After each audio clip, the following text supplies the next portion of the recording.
Hello and welcome to the Winston Marshall Show with me, Winston Marshall. Yesterday was a huge day for both you over in America and us over here in Britain. In America, you celebrated your Independence Day, the ultimate day of sovereignty, whilst your president celebrated Christmas. Whilst here in Britain, we had a general election. The people decided who was going to run our country for the next 5 years. And of course, you will know already, Sir Keir Starmer won that election with the Labour Party. In this episode, we're going to have a deep dive, a look at what the impact was of the Reform Party. Did they destroy the Conservatives, or did the Conservatives destroy the Conservatives? We're going to look at how Sir Keir Starmer won the hearts and minds of the people. We're going to also have a look at how the mainstream media reacted to the election. And we're going to look at what this all means for the future of Great Britain. Before we get into it, if you want to support the show, all you have to do is press subscribe. We are nearly 6 months into this show and we are nearly at 200,000 subscribers. So if you press subscribe, you can help us get more great guests on the show and we can cover the topics that you want to hear about. But enough about the show.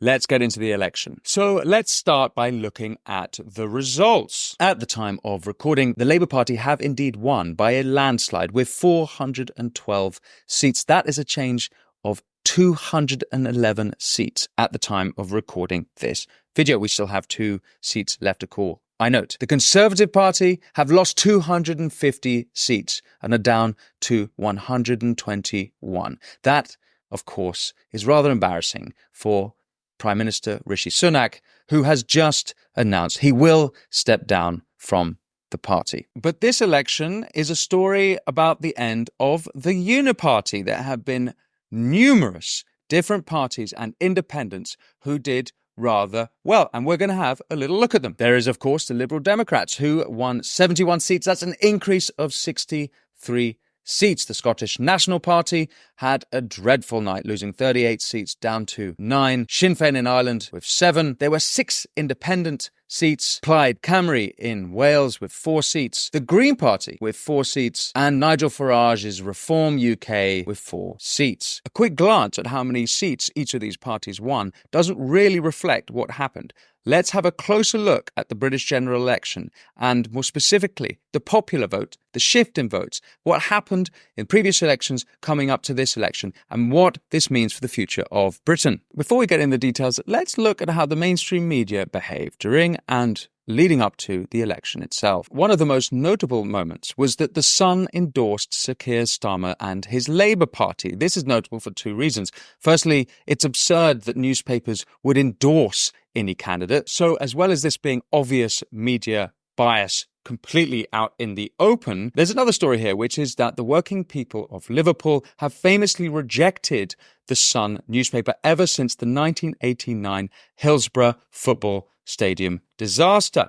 After that disaster, after that great tragedy, The Sun published on their front page accusations that Liverpool football fans had urinated on some of those deceased. Ever since then, that paper has been rejected in Liverpool. So for the leader of the Labour Party, the leader of the party that's supposed to represent working people, to embrace the endorsement from The Sun really is striking. The Daily Mail also acting as propagandists, this time for the Conservative Tory party, running this on their front page. Vote Farage, get them. Them, of course, being Angela Rayner and Sir Keir Starmer, the leaders of the Labour Party. Now, if you watch this show, it's because you are acutely aware of mainstream media bias. Or if you're like me, you're ever so frustrated by it on a nearly minute-by-minute basis. And that's why I've teamed up with Ground News. Ground News allows you to see how the mainstream media are misleading and manipulating the public. It gives you a full, holistic view of all news as and when it comes out. You can check them out at ground.news/Winston. I and my team use it as a research tool for this channel. For example, Ground News have gathered some insight into how this election was covered. So on the story story of the Labour Party winning enough seats to have a majority in the UK Parliament. You can see on the right-hand side the coverage details. Additionally, you will see the biased distribution. And as you can see, 68% of the sources for this particular story lean left. It seems when it comes to Keir Starmer's victory and Rishi Sunak's humiliating defeat, there's somewhat of a mainstream media right-wing blackout. Ground News will also give a factual rating of the news sources and the ownership of the sources. Plus, you can compare headlines, see the bias, and click through to the articles themselves. Go check out the Ground News website, not just because it is an incredibly useful and brilliant site, but also by supporting them, you are supporting this show. So go to ground.news/Winston or scan the QR code on the screen. You will get 40% off unlimited access to the Vantage plan, which is the same package I use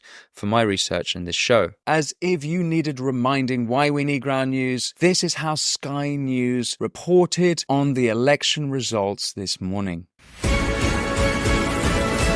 Oh my God. Yes, that's the totally normal, respectable sound of neutral political coverage in the mainstream media today. So let's have a closer look at a breakdown of the general election results. Sir Keir Starmer won 2/3 of the seats in Parliament. But, interestingly, he only won 1/3 of the popular vote. But it gets more interesting still. Let's look at how that vote has changed over the last few general elections. Keir Starmer, so far at the time of recording, has won nearly 9.7 million votes. But in 2019, when Jeremy Corbyn was running against Boris Johnson and lost in a major upset, he won 10.2 million votes. In 2017, when Jeremy Corbyn ran against Theresa May, he won 12.8 million votes. So even though he's wiped the floor in Westminster, Sir Keir Starmer has actually done much worse for the Labour Party than what Jeremy Corbyn did, certainly amongst the popular vote. Sir Keir Starmer has won about 33% of the popular vote, but in 2017, Jeremy Corbyn won 40% of the popular vote. So yes, Sir Keir Starmer did win this general election, but did he win the hearts and minds of Britain? YouGov have published a poll showing why exactly people voted for Labour. Let's have a look. The number one reason, according to YouGov, that people of Britain voted for the Labour Party, with 48%, i.e. almost half of voters for Labour, was to get the Tories out. The number two reason, with 13% of Labour voters, was that the country needs a change. And in third place, with 5% of Labour voters saying this as their main reason for voting for that party, for Sir Keir Starmer, was that they agreed with the policies. So only 5% of Labour voters put Labour policy as the number one reason they voted for Labour. This clearly was not a victory for Labour, but rather a massive defeat for Rishi Sunak and the Tories. The failure of the Tories and Labour not really winning over new voters comes to the next big story of this election. The story of the collapse of the Uniparty and the rise of independent and new parties. Sir Ed Davey's Liberal Democrats have managed to wangle 60 new seats out of the electorate, despite the fact that they had fewer votes this year than in 2019. The Green Party, who are very much left of Sir Keir Starmer's Labour Party, have bagged themselves 3 new seats. Independents and smaller parties have won themselves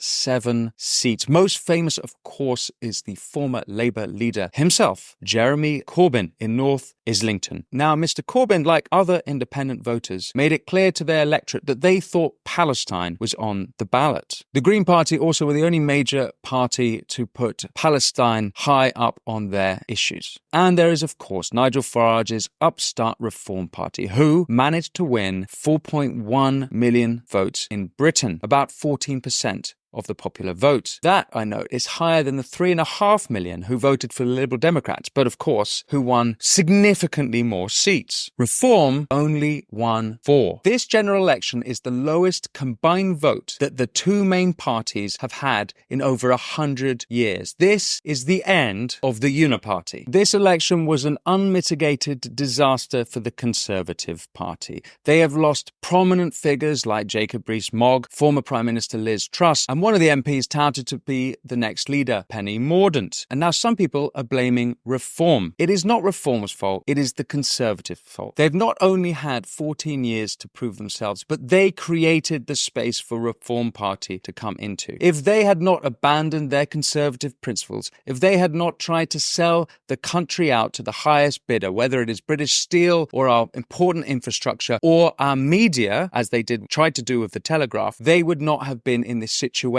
They have abandoned their core principles and they have been captured by their critics. Whether it's immigration, which we've covered on this show, been over 700,000 net migrants in some years, whether it is the net zero, whether it is pandering to woke ideology, the Tories have abandoned their Conservative principles. It is not Nigel Farage that has destroyed the Tories. It is the Tories that has destroyed the Tories. And it's worth having a look at Rishi Sunak. It is him who so desperately wanted to lead the Conservative Party, despite the fact that not only he didn't win an election to get there, but also, even within the party, he did not win an election to become leader. It was only when they ran out of ideas, because they are so lacking in talent across the board, that it was Rishi that the party fell at his feet. Rishi Sunak is a technocratic Icarus. He personifies the hubris of the globalist elites, someone who thinks he knows better but failed to listen to the people. And how better illustrated is that when he appointed David Cameron as Foreign Secretary. The Conservative Party did not realise what the great alignment was in 2019 when they won the Red Wall. They have absolutely no idea why people even voted for them. What happens next will be very interesting. Will the Conservative Party finally show some humility and listen to the working people of Britain, or will they continue on their march into the dark abyss? Rishi Sunak has said he will resign. Who will be the next leader of the party is to be seen. What happens with the Reform Party? The exit polls showed that they might have 13 seats. They only have 4. There was some talk about potential defections from the Tories to Reform, but it is actually in Parliament such a small party, it might not be the victory they had hoped for. So who is our new Prime Minister? Sir Keir Starmer. We know a little bit about him. Dad was a toolmaker. My dad was a toolmaker. And he was a toolmaker. He's not exactly sure what anatomy makes a woman, and you can expect some Islamic blasphemy laws coming in very soon. Now, I've had a go at Rishi Sunak for being a globalist. It's not entirely clear to me that Sir Keir Starmer is much different. Davos or Westminster? Davos. So what does this all mean for Britain? Well, one thing is clear. The seats allocated to each party, the seats won by each party, don't reflect exactly what is going on in the country. Does that mean we need proportional representation? Let me know what you think about that in the comments. Now, it is clear with Sir Keir Starmer's huge supermajority in Parliament, he'll be able to make some sweeping changes to the country. What exactly those are isn't entirely clear. In his campaign, he did his best to avoid actually putting forth any real policies. Perhaps that's why so few of Labour voters actually put their policies forward as the main reason for voting for them. There's another important aspect to this election, and that has been the rise of sectarianism. Now, I talked a little bit about independent votes, but independent votes across the country did affect the results. For example, Conservative MP Ian Duncan-Smith was re-elected because the Labour vote was split by an independent. Not only that, but the Labour Party and Jess Phillips are starting to see the downsides of multiculturalism for the first time. This election has been the worst election I have ever stood in.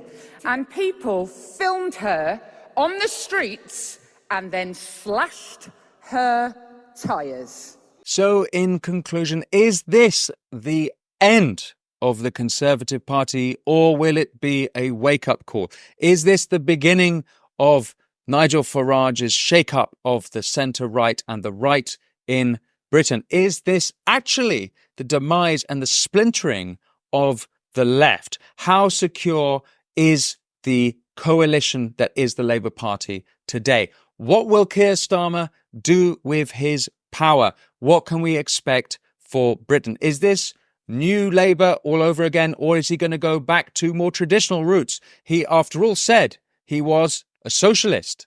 So what does this mean for Britain? What does this mean for your country? Are you part of the third of British voters who elected Sir Keir Starmer? Or if you're part of the 2/3 of voters who did not vote for the Labour Party, do you share this analysis of Sir Keir Starmer? Why don't you trust him? Or do you? He's a pervert! Okay, all right. That's all from me. Thanks for watching The Winston Marshall Show. Remember to press subscribe if you want to support us.